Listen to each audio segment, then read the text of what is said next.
हिंदी परीक्षा की तैयारी कर रहे हो, छंद आपका टॉपिक है, लेकिन छंद समझ में ही नहीं आता है। छंद नए-नए पता नहीं कहाँ से पूछ लिए जाते हैं। तो ये सारे कन्फ्यूज़न बहुत सारे बच्चों के मन में छंद, रस और अलंकार ये 3 थोड़े से ऐसे टॉपिक हैं, जो हमारे सब्जेक्ट से थोड़ा हट के होते हैं और ये आसानी से हाँ, समझ में नहीं आते आसानी से, लेकिन आप अगर अच्छे से करोगे, तो याद हो भी जाएँगे। ठीक है? तो इसीलिए मैं आपके लिए एक छोटी-सी वीडियो के माध्यम से मैं आपको समझाने वाली हूँ छंद। छंद में कितनी मात्राएँ होती हैं, कौन-सा सममात्रिक है, कौन-सा विषम मात्रिक है, यही सब है जो हमारी परीक्षाओं में पूछा जाता है। तो कुछ नए छंद भी हम यहाँ पर देखने वाले हैं। तो जुड़े रहिए, छोटी-सी वीडियो ज़रूर देख लेना और अपने दोस्तों के साथ भी शेयर कर देना। सबसे पहले तो हम देखेंगे छंद किस भाषा का शब्द है, तो ये संस्कृत भाषा का शब्द होता है छंद। छिद धातु से बना हुआ है, ठीक है? ये भी पूछा जाता है, छिद धातु से बना है जिसका अर्थ होता है आच्छादित करना। आच्छादित का अर्थ होता है ढकना। आच्छादित का अर्थ क्या होता है? ढकना होता है, ठीक है? छंद शब्द का जो सर्वप्रथम उल्लेख है किसमें मिलता है? तो ये ऋग्वेद में मिलता है, जो हमारे वेदों में सबसे पुराना वेद है ऋग्वेद। आप ज़रूर जानते होंगे ऋग्वेद को, है ना? छंद का सबसे पहले उल्लेख ऋग्वेद में मिलता है। अग्नि पुराण में भी ये बताया गया है कि छंद कलाकार और उसकी कला को अकाल मृत्यु से बचा लेती हैं। ठीक है? जो छंद होते हैं, जैसे होते हैं ना बहुत सारे मंत्र हमारे सभी धर्मों में होंगे लेकिन मैं हिंदू धर्म के ही जानती हूँ, है ना? जो हमारे कुछ ऐसे मंत्र होते हैं जिनके बारे में ये कहा जाता है और ये मतलब दावा किया जाता है कि कुछ मंत्र ऐसे होते हैं जो हमें अकाल मृत्यु से, हमारे आने वाली मुसीबतों से, संकटों से हमारी रक्षा करते हैं, है ना?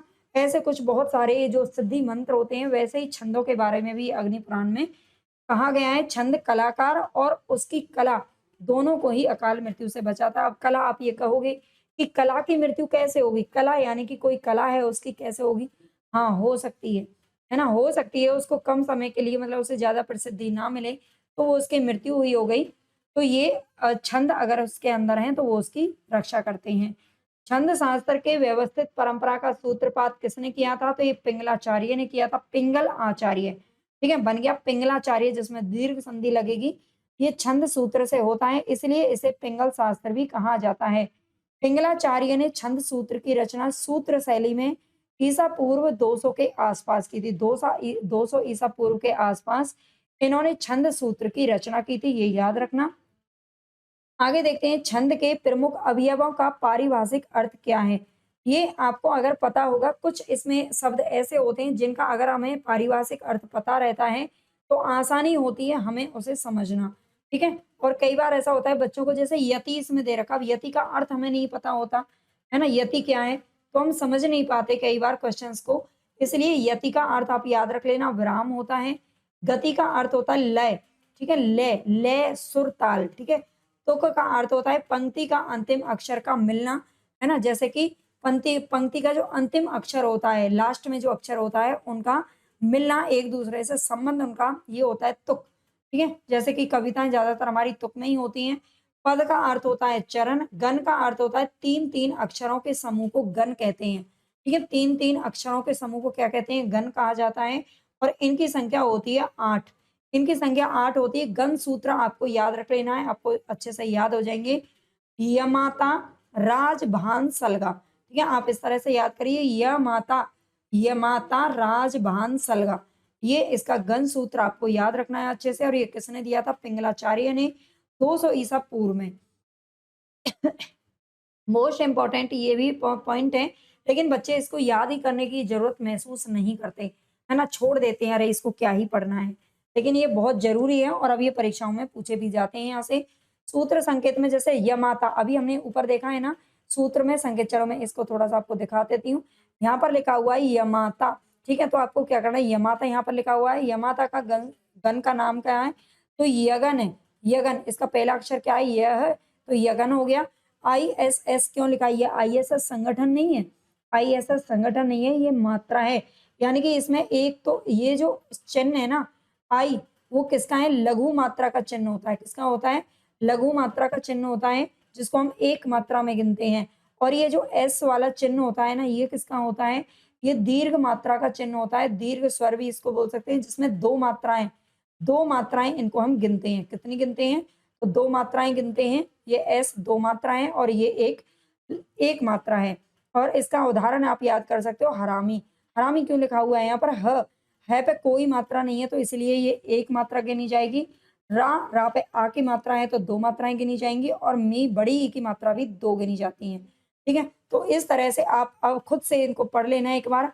माँ तारा, आगे देखिए यहाँ पर माँ तारा, ठीक है, माँ तारा, मगन, ताराज, ताराज अगला इसमें शब्द हो गया तगन। इसके बाद राजभा, राजभा यहाँ पर दे रखा है, राजभा मत पढ़ लेना, राजभा है।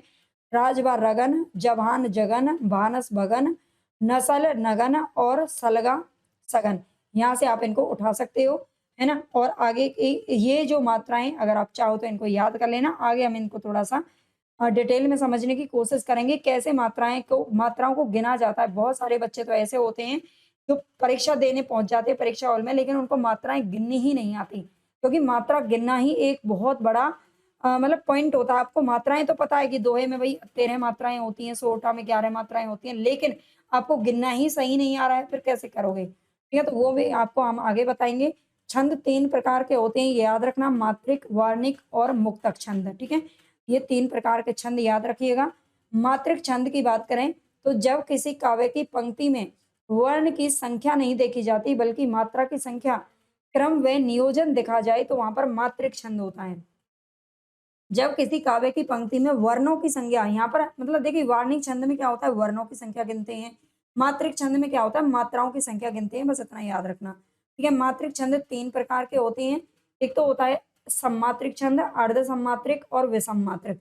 सम्मात्रिक का अर्थ क्या होता है? सम यानी कि बराबर, बराबर यानी कि 4 चरणों में बराबर मात्राएं होती हैं। चारों चरणों में क्या होती हैं? बराबर मात्राएं होती हैं। सम्मात्रिक का अर्थ ये है। अर्ध सामात्रिक में क्या होता है? दो दो चरणों की मात्रा आपस में बराबर रहती है। ठीक है, और विषम मात्रक में किसी भी चरण की मात्रा निश्चित नहीं होती है। तो आगे हम देखेंगे कौन सा अर्ध सम्मात्रिक है, कौन सा सम्मात्रिक है, ये भी आपको सबका पता होना चाहिए।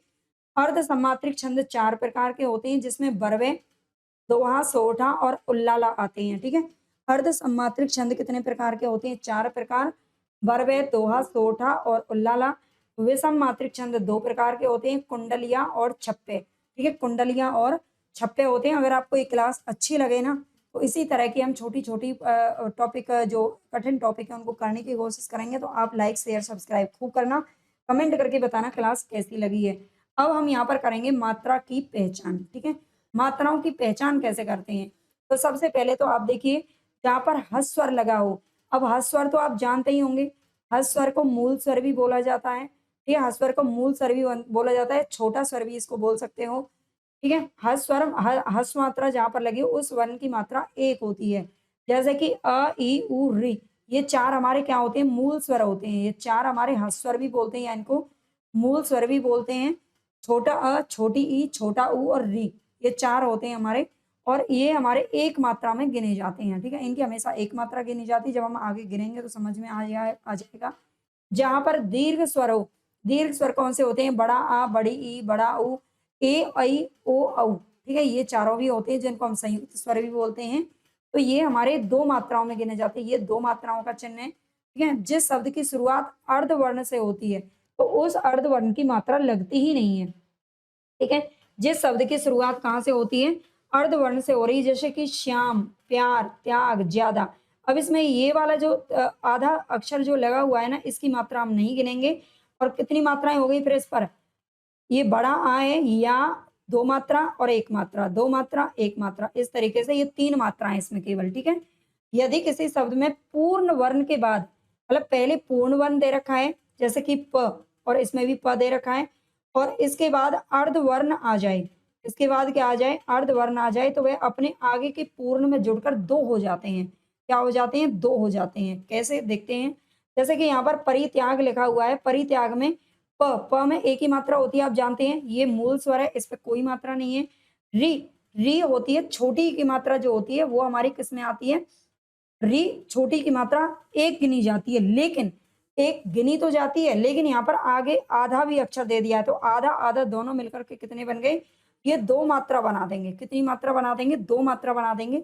इसको आप ऐसे भी लिख सकते हो, 1, इस तरीके से भी चिन्ह लगा सकते हो। ठीक है, और इसके बाद य पर 2 मात्राएं, बड़ी आ की मात्रा है तो 2 हो गई, और ग पर एक मात्रा हो गई। इस तरीके से आपको इनको रखना है। जैसे कि पश्चाताप, अब प, अगर हम प को लिखेंगे तो पे कोई मात्रा नहीं है, प पतंग पे हम इसको एक ही गिनेंगे, लेकिन लेकिन इसके बाद जो आधा अक्षर दे रखा है तो दोनों को हम दो ही गिनेंगे। दोनों को क्या गिनेंगे? दो गिनेंगे। चा, आ की मात्रा दे रखी है, दो गिनेंगे। ता पे भी आ की मात्रा है तो दो गिनेंगे, ठीक है। और प पे एक गिनेंगे क्योंकि इस पे कोई मात्रा नहीं है। इस तरह से अगर आपको गिनना आ गया तो आपका कोई भी जो छंद है वो गलत नहीं हो पाएगा। आगे देखते हैं, यदि दो दीर्घ वर्णों के मध्य में, दो दीर्घ हैं, यानी कि देखो आ ये भी दीर्घ है और माँ ये भी दीर्घ है, इसमें भी बड़ा आ है, तो इनके मध्य में अगर एक वर्ण आ जाए तो क्या करोगे? उसकी मात्रा जुड़ती ही नहीं है ना। आगे अगर दो है, देखो दो है, अगर ये एक होता तो इसको जोड़ के दो बना देते, आधे को जोड़ के, लेकिन अगर ये ऑलरेडी दो है तो इसको हम तीन नहीं गिन सकते, ठीक है, इसको हम तीन नहीं गिन सकते। इसको हम क्या गिनेंगे? देख लीजिए यहाँ पर आधा वर्ण अगर बीच में आ रहा है, आगे पीछे दोनों में दीर्घ स्वर है, दीर्घ वर्ण है, तो क्या करेंगे? बीच वाले को गिनेंगे ही नहीं, है ना। इस तरह से आपको याद रखने हैं। यदि दो वर्ण अर्ध हो तो एक हो जाएंगे, यदि दो वर्ण अर्ध हों, ठीक है, जैसे कि उज्जवल, उज्जवल में आप जानते हो आधा जा आधा जा, अब ये दोनों मिला करके कितने बन गए? एक बन गया। दोनों मिला करके कितने बन गए? एक बन गया। ऐसे ही महात्म्य में त और मैं मिला करके कितने बन गए? एक बन गए, ठीक है, तब इनको गिना जाएगा। जहां पर अनुनासिक लगाओ, अनुनासिक क्या होता है? वहां परिवर्तन नहीं होता है, अनुनासिक होता है ये वाला, ठीक है, ये वाला अनुनासिक होता है। अनुस्वार होता है जो अंकी बिंदी होता है, तो ये वाला अगर चंद्र बिंदु जहां पर लगाओ उसको हम गिनेंगे ही नहीं, वहां पर कोई परिवर्तन नहीं होगा। जैसे कि पांच, पांच पे क्या है? पांच में पा ये दो मात्रा हो गई और च एक मात्रा हो गई, ऐसे चांद में दो मात्रा हो गई और एक हो गई, यानी कि ऊपर ये जो चंद्र बिंदु है ना, इसका कोई अर्थ नहीं है, कोई परिवर्तन नहीं होगा इससे। आगे जहां पर नासिक है और अनुस्वार का प्रयोग हो वहां पर मात्रा दो हो जाती है, ठीक है। अनुस्वार को गिना जाता है, चंद्र बिंदु को नहीं गिना जाता, माफ कर दिया जाता है चंद्र बिंदु को, लेकिन अंकी बिंदी को माफ नहीं किया जाता, ऐसे आप याद कर लेना। अंत, अंत ये क्या है? अनुस्वार है या फिर नासिक के व्यंजन है। नासिक के व्यंजन आप जानते होंगे पांच होते हैं, है ना। पिछले वाले स्पर्श स्पर्श जो व्यंजन होते हैं उनके पिछा वाला पांच पंचम जो वर्ण होता है वो क्या वो कहलाता है? नासिक के व्यंजन कहलाता है। या तो अंकी बिंदी आ जाए या पीछे वाला नासिक के व्यंजन आ जाए।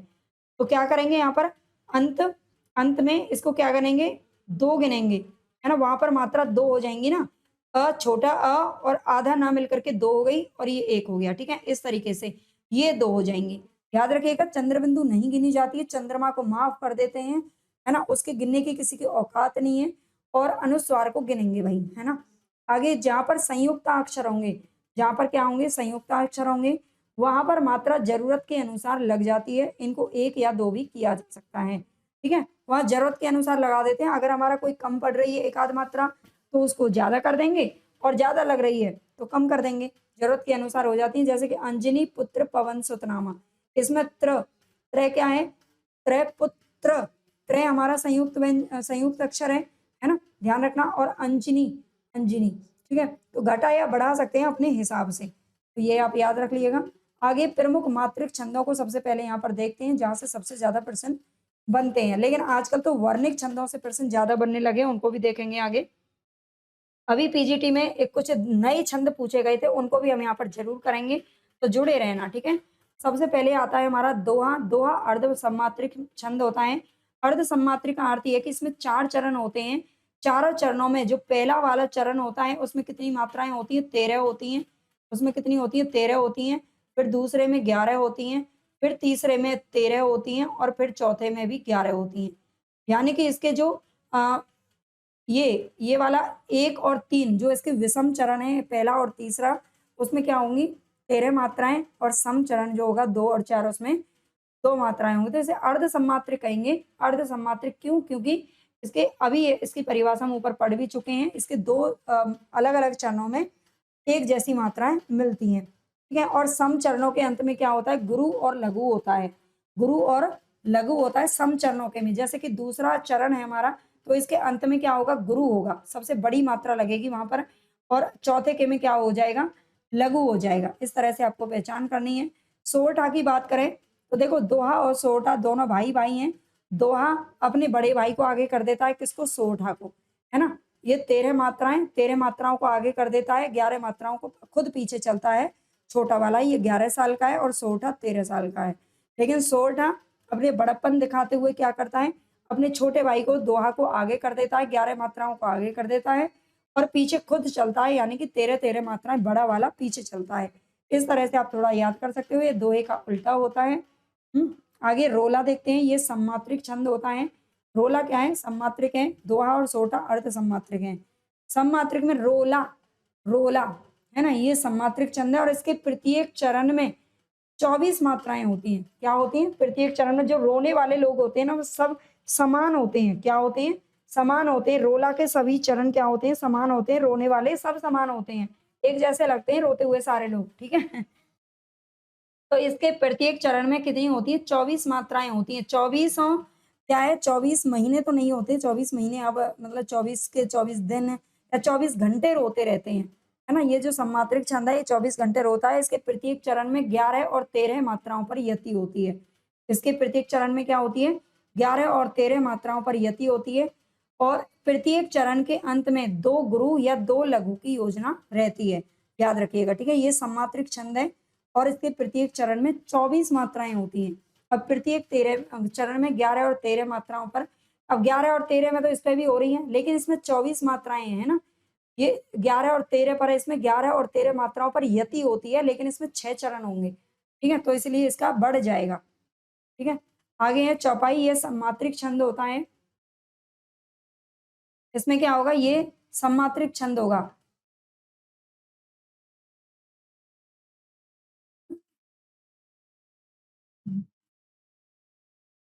24 मात्राएं होती है, प्रत्येक चरण में 24 मात्राएं होती है, ठीक है। आगे 24 मात्राएं आप याद रख लेना है। आगे ये चौपाई, ये सम्मात्रिक छंद होता है, ये सम्मात्रिक छंद होता है, ठीक है। इसके प्रत्येक चरण में क्या होती है, 16 मात्राएं होती हैं। इसमें भी 4 चरण होते हैं और इसके प्रत्येक चरण में 16 मात्राएं होती हैं और अंत में 2 गुरु होते हैं, गुरु वर्ण, और अंत में जगन और तगन का आना वर्जित है। चौपाई में क्या है, जगन और तगन का आना वर्जित है। इसमें जगन और तगन भैया नहीं आते हैं, ठीक है। इनको आप पढ़ लेना, जगन और तगन के पीछे से पहचान देख लेना क्या होती है, समझ में आ जाएगा। हरामी, बावला, पागल क्या होता है। आगे अहीर छंद, ये अभी पीजीटी के पेपर में पूछा गया था। अहीर छंद क्या है, तो अहीर छंद हिंदी काव्य शास्त्र में एक महत्वपूर्ण मात्रिक सम छंद होता है, ठीक है, मात्रिक सम छंद होता है। यह अपनी विशेष लय और गति के लिए जाना जाता है। जो अहीर छंद है क्या ये अपनी विशेष लय और गति के लिए जाना जाता है और भक्ति काल के कवियों द्वारा इसका काफी प्रयोग किया जाता है। अभी पूछा गया था अहीर छंद में कितनी मात्राएं होती हैं, ठीक है। अब अहीर छंद में कितनी मात्राएं होती हैं, ये अभी क्वेश्चन हमारे पेपर में आया था, ठीक है। आगे देखते हैं, और इसकी जो मात्राएं वो कितनी है, 11 मात्राएं होती हैं इसके प्रत्येक चरण में। सम्मात्रिक छंद है ना, सम्मात्रिक छंद है तो प्रत्येक चरण में क्या होती है, 11 मात्राएं होती हैं, ये आपको याद रख लेना है। मैं पता है बार बार मतलब ऊपर क्यों कर रही हूँ, क्योंकि एक मतलब मैंने गलत बोल दिया है कुछ, और गलत ये है कि रोला चरण में भी, रोला में भी 4 ही चरण होते हैं, ठीक है। रोला में भी 24 घंटे 24 मात्राएं होती हैं, उसमें सीधा सीधा मात्राएं पूछ ली जाती हैं, 24 मात्राएं, 11-13 पर यति होती है और 4 ही चरण होते हैं उसके अंदर। तो ये थोड़ी सी गड़बड़ थी, इसलिए मैं रुक रही थी। आगे है बरवे मात्रा, ठीक है। बरवे जो छंद है, बरवे का आए क्या है, बरवे रामायण, बरवे रामायण किसने लिखी थी, तुलसीदास ने। तो बरवे यह एक अर्ध सम्मात्रिक छंद है, ठीक है, ये अर्ध सम्मात्रिक छंद है। इसके विषम चरणों, प्रथम और तृतीय में 12-12 मात्राएं होती है और सम चरणों यानी कि दूसरे और चौथे में 7-7 मात्राएं होती हैं। इसके सम चरणों के अंत में प्राय जगन या तगन पड़ता है। चौपाई में अभी हमने देखा था, चौपाई के अंत में जगन या तगन का आना वर्जित है, लेकिन बरवे में ये पड़ता है, ठीक है, जगन और तगन पड़ता है। छप्पे की बात करें तो ये विषम मात्रिक छंद है जो 2 छंदों रोला और उल्लाला के मिश्रण से बनता है। इसमें 6 चरण होते हैं, ठीक है, ये थोड़ा सा वहां पर ध्यान नहीं रहा था। इसमें 6 चरण होते हैं, किसमें, तो छप्पे के अंदर 6 चरण होते हैं, छप्पे 6, छप्पे 6, ठीक है। और ये 2 छप्पे, इसमें डबल पा आती है ना, तो इसमें डबल ही छंद होते हैं, कौन से, रोला और उल्लाला, रोला और उल्लाला, ठीक है। उल्लाला छप्पे दोनों में डबल डबल, आधा एक आधा हो गया, एक पूरा हो गया, और रोला और उल्लाला से बनते हैं। 6 चरण होते हैं, इसमें 4 चरण तो होते हैं किसके, रोला के, रोला के होते हैं जो कि 24-24 मात्राएं होती हैं, और अंतिम 2 चरण उल्लाला के होते हैं जिसमें 26-26 या फिर 28-28 मात्राएं भी हो सकती हैं, ठीक है। 26 या 28 मात्राएं हो सकती हैं, 26 है तो भी ठीक है, 28 है तो भी ठीक है। ठीक है, ये छप्पे आप याद रख लेना, रोला और लाला के मिश्रण से बनता है। कुंडलियां की अगर बात करें तो कुंडल, कुंडल भी क्या होते हैं, कुंडल भी क्या होते हैं, दो होते हैं, तो दो छंदों से मिलकर बनता है ये भी। ठीक है, कुंडल कभी कोई एक तो पहनता नहीं है, दो ही पहनते हैं, है ना, वो एक अलग बात है, कुछ शौक के लिए पहन ले। कुंडल ये वह विषम मात्रिक छंद होता है जो दो छंदों, दोहा और रोला, ठीक है, दोहा और रोला के मिश्रण से बनता है। दोनों जो कुंडल होते हैं वो कैसे हैं, दोहा और रोला। एक कुंडल आपका कैसा है, दोहा, है ना, दोहा, और दूसरा कुंडल कैसा है, रोला, रोने वाला, रुलाने वाला। ठीक है, तो रोला के मिश्रण से बनता है जिसमें 6 चरण होते हैं, प्रत्येक चरण में 24-24 मात्राएं होती हैं, और दोहे का चरण रोला के प्रथम में दोहराया जाता है। दोहे का जो चरण है वो रोला के प्रथम में क्या करता है, दोहराया जाता है। आगे है आर्य छंद। आर्य छंद की अगर बात करें तो आर्य छंद के पहले और तीसरे पद में, तीसरे पाद, पाद यानी कि चरण, चरण है ना, पद या पाद बोल सकते हैं, इसमें 12-12 मात्राएं, और दूसरे चरण में 18 मात्राएं, और चौथे चरण में 15 मात्राएं होती हैं। यानी कि पहला और तीसरा जो विषम चरण है इसके, विषम पद में क्या होती है, 12-12 मात्राएं होती हैं सेम, ठीक है, बरवे की तरह। लेकिन इसके दूसरे चरण में क्या होती है, दूसरे चरण में 18 मात्राएं होगी। ये 4 चरण है हमारे पास, चारों में क्या होती है, पहले चरण में 12 मात्राएं, तीसरे चरण में भी 12 मात्राएं, लेकिन दूसरे में 18 हो गई, और चौथे में कितनी हो गई, 15 मात्राएं होती हैं। ये दोनों अलग अलग होती हैं। आर्य छंद में कुल 57 मात्राएं होती हैं, आप गिन सकते हो इनको, ठीक है, इनको आप गिन लेना, 57 मात्राएं होती हैं, और आर्य छंद के 9 भेद प्राप्त होते हैं। प्रमुख वर्णिक छंद की अगर बात करें, वर्णिक छंद से भी आजकल प्रश्न बहुत बनते हैं। इंद्र वज्रा सबसे पहला नाम आता है यहाँ पर इंद्र वज्रा का। इंद्र वज्रा वह वर्णिक छंद होता है जिसके प्रत्येक चरण में 11 वर्ण होते हैं, है ना। इंद्र वज्रा में कितने होते हैं, 11 वर्ण होते हैं। इंद्र, इंद्र क्या है, इंद्र, अगर इंद्र आपसे रुष्ट हो गए हैं तो 11 रुपए का प्रसाद बांट दो, ठीक है, भगवान जी खुश हो जाते हैं, यही कहते हैं ना कि भगवान खुश हो जाते हैं, 11 रुपए का प्रसाद बांट दो। तो इंद्र देवता नाराज बहुत होते हैं पब्लिक से, है ना, तो इसलिए क्या करना है आपको, 11 रुपए का प्रसाद बांट दीजिए, इंद्र देवता खुश हो जाएंगे। तो 11 वर्ण होते हैं जो इस क्रम में रखे जाते हैं। क्रम इनका याद रख लेना, 2 तगन, फिर 1 जगन, और अंत में 2 गुरु वर्ण, ठीक है, ये आप याद रख लेना। द्रुत विलंबित की अगर बात करें तो ये आप जानते हैं अयोध्या सिंह उपाध्याय हरिऔध का ये सबसे प्रिय छंद है, द्रुत विलंबित। द्रुत विलंबित वह वार्णिक छंद है जिसके 4 चरण होते हैं। द्रुत विलंबित में भी क्या होते हैं, 4 चरण होते हैं, और प्रत्येक चरण में 12 वर्ण होते हैं। कितने होते हैं, 12 वर्ण होते हैं। अब एक बार इनको गिन लीजिए, 12 इसके अंदर है क्या, 1 2 1 2 2 3 4 5 6 7, ये तो 8 ही बन रहे हैं। मैं अक्षर गिन रही थी कि कितने अक्षर हैं, हो सकता है यहाँ से ट्रिक लगा ले हो, है ना, अक्षर अगर 12 होता, लेकिन 12 नहीं है इसके अंदर। और प्रत्येक चरण में 12 वर्ण होते हैं। द्रुत विलंबित में आपको याद रख लेना है, इंद्र वज्रा से एक थोड़ा सा फालतू है ना, अगर आप थोड़े से विलंब हो गए ना प्रसाद बांटने में तो आपको 12 रुपए का बांटना पड़ेगा। विलंब हो गया जरा सा प्रसाद बांटने में तो क्या करोगे, 12 रुपए का 1 रुपया और मिलाना पड़ेगा। तो 12 वर्ण होते हैं जो एक नगन, 2 भगन और 1 रगन के क्रम से रहते हैं। मंद्रा कांता, मंदा कांता, मंदा क्रांता वह वार्णिक छंद होता है जिसके 4 चरण होते हैं, इसमें भी 4 चरण होते हैं, और प्रत्येक चरण में कितने होते हैं, 17 वर्ण होते हैं। क्या होते हैं, प्रत्येक चरण में 17 वर्ण होते हैं। मंदा क्रांता, है ना, 17 साल की जो उम्र होती है ना उसमें क्रांति वाली उम्र होती है। 17 साल की उम्र कैसी होती है, क्रांतिकारी उम्र होती है। इसमें बच्चे को मतलब एक क्रांतिकारी उसका दिमाग होता है, जो एक मगन, एक भगन, एक नगन, 2 तगन, और अंत में 2 गुरु के क्रम से रखे गए हैं। तो आप ऐसे भी याद रख ले, ठीक है। ये आप जो मैं बोल रही हूँ ना, हो सकता है आपको हंसी आ रही हो, है ना, मैंने कोई पहले से तो ट्रिक बना के नहीं रखी, क्योंकि मैं तो ट्रिक व्रिक से पढ़ाती हूँ नहीं, है ना, बस एट ए टाइम मुझे जो याद आ गया, जो मेरे दिमाग में आ गया, वो मैंने आपके लिए बोल दिया। हो सकता है आपको पेपर में ये याद रह जाए और आपके काम आ जाए, ठीक है। तो चलो आगे देखते हैं। यहाँ पर मंदार कांता, क्रांति की उम्र कौन सी होती है, तो ये 17 साल की होती है, तो इसमें 17 वर्ण होते हैं। आगे देखते हैं मालिनी। मालिनी वह वार्णिक छंद होता है जिसमें 4 चरण होते हैं, इसमें भी 4 चरण होते हैं, इसमें तो आपको ज्यादा कुछ प्रॉब्लम होगी नहीं। और प्रत्येक चरण में इसमें 15 वर्ण होते हैं, ठीक है, 15 वर्ण होते हैं। जब बच्चे 15 साल के होने लगते हैं तो अपने मालिक खुद बनना चाहते हैं। 15 साल के जैसे ही बच्चे होते हैं, देखो मेरे दिमाग में ना मोस्टली हर समय बच्चे ही रहते हैं, तो इसीलिए मैंने तो बच्चों के ऊपर लगा दिया ट्रिक, है ना। जिसके आसपास बच्चे नहीं रहते उनको शायद ये नहीं सूझेगा, लेकिन फिर भी याद कई बार ऐसा होता है कि पेपर में ना ये चीज़ हमारे दिमाग में आ जाती है जब हम पेपर में किसी क्वेश्चन को देखते हैं तो, ठीक है। मंदार क्रांता आप शायद नहीं भूलोगे, 17 साल की उम्र क्रांतिकारी होती है।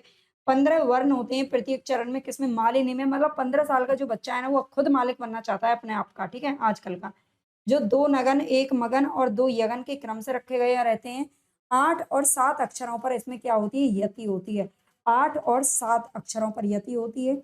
शिखरणी, शिखरणी वो वार्णिक छंद होता है जिसमें 4, इसमें भी 4 चरण होते हैं।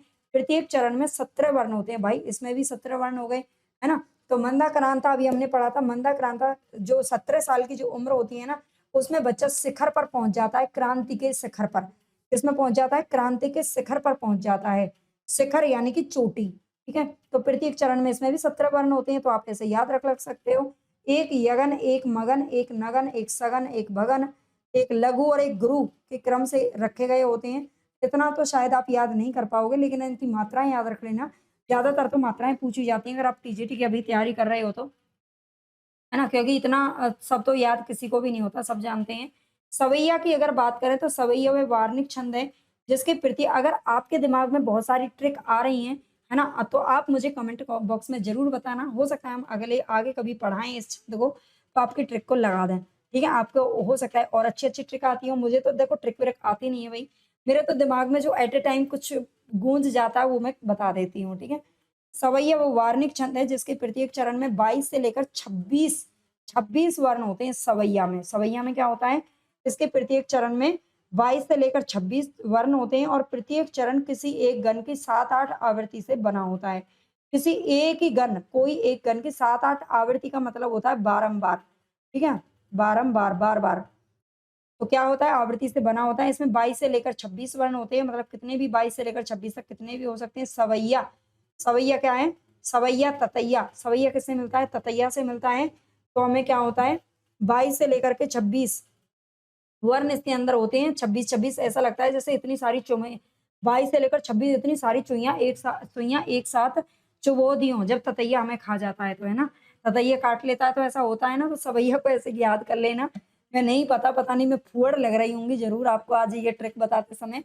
वैसे अगर किसी के मन में कोई नेगेटिव थॉट्स आ रहे हैं ना मेरे प्रति, तो मत करना, है ना? बस मैं आपको थोड़ा-सा याद करने के लिए करवा रही हूँ, वैसे हमने पहले भी बहुत कुछ पढ़ाया है। आप एक बार हमारी क्लासेस देख लेना। आगे देखते हैं, मतगयंद, ठीक है? मतगयंद, मतगयंद वह सवैया है जिसके प्रत्येक चरण में 23 अक्षर होते हैं। कितने होते हैं? 23 अक्षर होते हैं। मतगयंद, मतगयंद में ये भी एक सवैया है जिसमें के 23 अक्षर होते हैं जो 7 भगन और 2 गुरु के क्रम में रखे गए रहते हैं, ठीक है? 23 अक्षर होते हैं किसमें? मतगयंद में। अब याद रख लेना, अब इनको आगे नहीं बताऊँगी। कवित्त, कवित्त वह वार्णिक छंद होता है जिसके प्रत्येक चरण में अगर किसी को ट्रिक अच्छी लगी हो तो ज़रूर मुझे एक कॉम्प्लीमेंट देना, और अच्छी नहीं लगी हो तो प्लीज़ नेगेटिव मत बोलना, ठीक है? क्योंकि मुझे भी ट्रिक का कोई पढ़ाने का शौक नहीं है। आगे है कवित्त, कवित्त वह वार्णिक छंद है जिसके प्रत्येक चरण में 31-31, 32-32 या फिर 33-33 वर्ण हो सकते हैं। कवित्त, कवित्त छंद आप जानते हो ना, पृथ्वीराज रासो में चंद्रवरदाई ने कवित्त छंद का ही प्रयोग किया है। उसमें एक क्वेश्चन पूछा जाता है, सो वही पढ़ाया था आज मैंने। इसके प्रत्येक चरण में 31-31, 32-32 या फिर 33 मात्राएं हो सकती हैं। इसमें मात्राओं के क्रम का नियंत्रण होने से गणों का कोई विधान नहीं है। केवल वर्णों की संख्या प्रत्येक चरण में बराबर रहती है। बस इतना याद रख लेना है। अगर एक चरण में आप पढ़ रहे हो उसमें 31 है मात्रा, तो दूसरे में भी 31 होनी चाहिए। एक में पढ़ रहे हो 32 है तो दूसरे में भी 32 होनी चाहिए, ठीक है? कवित्त का यही क्या है? नियम है। इसके 3 भेद होते हैं। 3 भेदों में मन हरण कवित्त, रूप घनाक्षरी और देव घनाक्षरी। मन हरण कवित्त क्या होता है? इसके प्रत्येक चरण में 31 वर्ण होते हैं, रूप घनाक्षरी में 32 और देव घनाक्षरी में 33 वर्ण होते हैं, ठीक है? याद रख लेना। और इसमें प्रथम 16 वर्णों पर यति होता है। इसमें प्रथम 16 वर्णों पर इसमें भी होता है और 8वें वर्ण पर यति होता है देवगनाक्षरी में। आगे देखते हैं, चरण में मात्राओं की संख्या। अब जो रह गए होंगे हमारे, थोड़ा सा यहाँ पर हम रिपीट करेंगे सबको। चरण में मात्राओं की संख्या के आधार पर मात्रिक छंदों का क्रमानुसार विवरण निम्नलिखित है। अब इनमें सब में बराबर की मात्राएं होती हैं।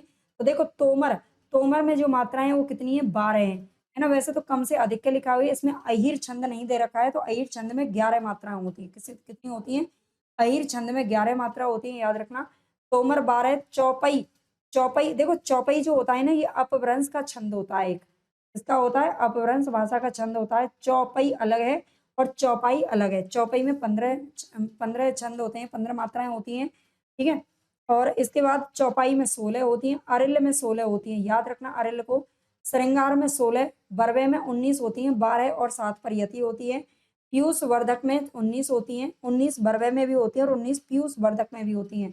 राधिका जिसको हम लावनी छंद कहते हैं, ये 22 मात्राएं होती हैं। रोला में 24 होती हैं, रोला के अंदर, ठीक है, 24 मात्राएं होती है, 4 चरण होते हैं। दोहा में 24 मात्राएं होती हैं, 13 और 11 पर यति होती है। सोरठा में 24 मात्राएं होती है, 11 और 13 पर यति होती है। रूपमाला छंद में 24 मात्राएं होती है, रोला के बराबर। गीतिका में 26 मात्राएं होती हैं, सरसी में 27, सरसी 27। हरि गीतिका में 28 मात्राएं होती हैं, उल्लाला में 28 मात्रा होती हैं। उल्लाला किस किस के मिश्रण से बना था? अभी हमने उल्लाला नहीं है ना, उल्लाला तो नहीं है। कुंडलिया दोहा और रोला के मिश्रण से बना था, अभी हमने देखा दोहा रोला। और छप्पर रोला और उल्लाला के मिश्रण से बनता है, ठीक है। 28 वीर जो छंद होता है उसमें भी 28। सार छंद, इसको ललित पद भी बोलते हैं, 29। तांटक छंद में 30 मात्राएं होती हैं। आला छंद में 31 मात्राएं। कुंडलिया दोहा रोला और छप्पे रोला और उल्लाला के मिश्रण से बनता है। क्लास तो बहुत छोटी थी, मुझे लगा था सिर्फ 5 मिनट की होगी, लेकिन ज्यादा टाइम हो गया है शायद। चलो कोई बात नहीं, आपको अगर छंद पसंद आ गए हों और आपको समझ में आ गए हों तो मुझे कमेंट करके जरूर बताना। लाइक कर देना, हाइप कर देना और कमेंट कर देना और सब्सक्राइब कर लेना जो भी बच्चे